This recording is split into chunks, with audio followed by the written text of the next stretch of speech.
Welcome to What the Fudge News. My rant on missing news coverage, where I want to talk about things or logical deductions that main news media sources are missing. Today's rant is going to be about COVID mutations and why you should care. And then second, HIV plus COVID and how the heck are we not paying attention to the implications to what's going on out there.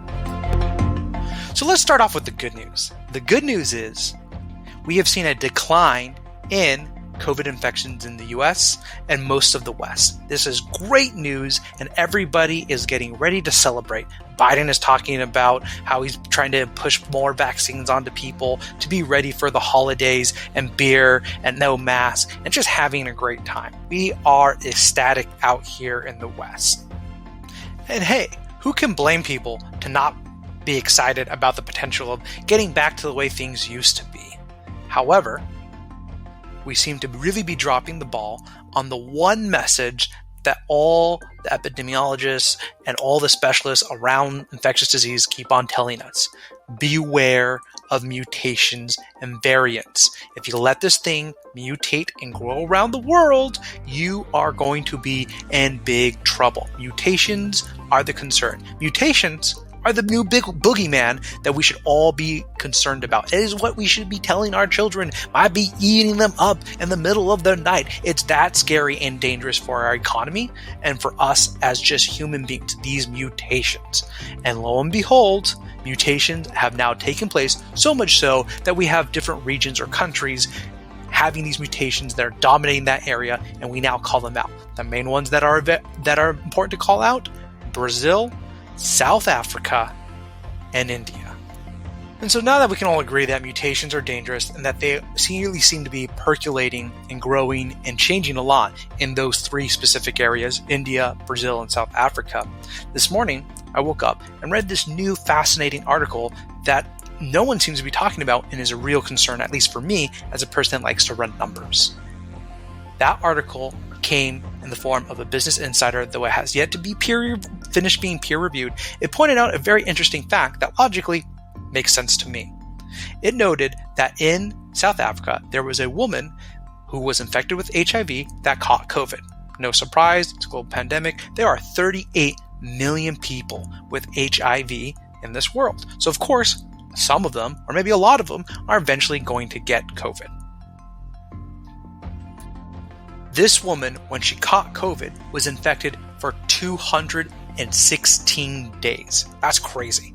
And more importantly, while it was in her system, it was known to have mutated more than 30 times. Specifically, it mutated the spike proteins, which is where we design our vaccines to be able to fight the infection. It mutated those 13 times.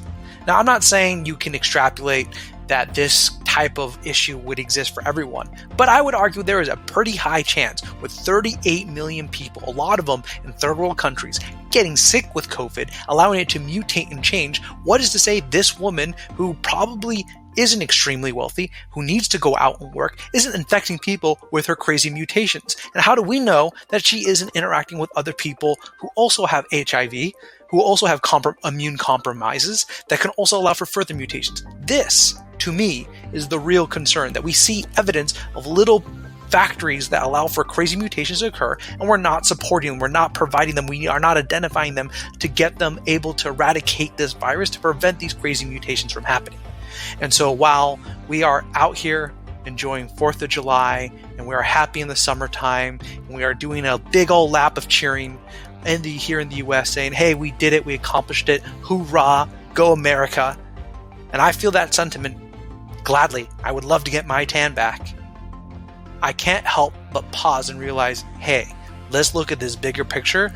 This bigger picture is scary. We need to rush these individuals, effective vaccines. We need to rush these individuals with immune compromises, more effective medicine. We need to identify them and help them to prevent these mutations from occurring, because if one of these mutations get loose that adjusts on the protein spike, we all start from ground zero.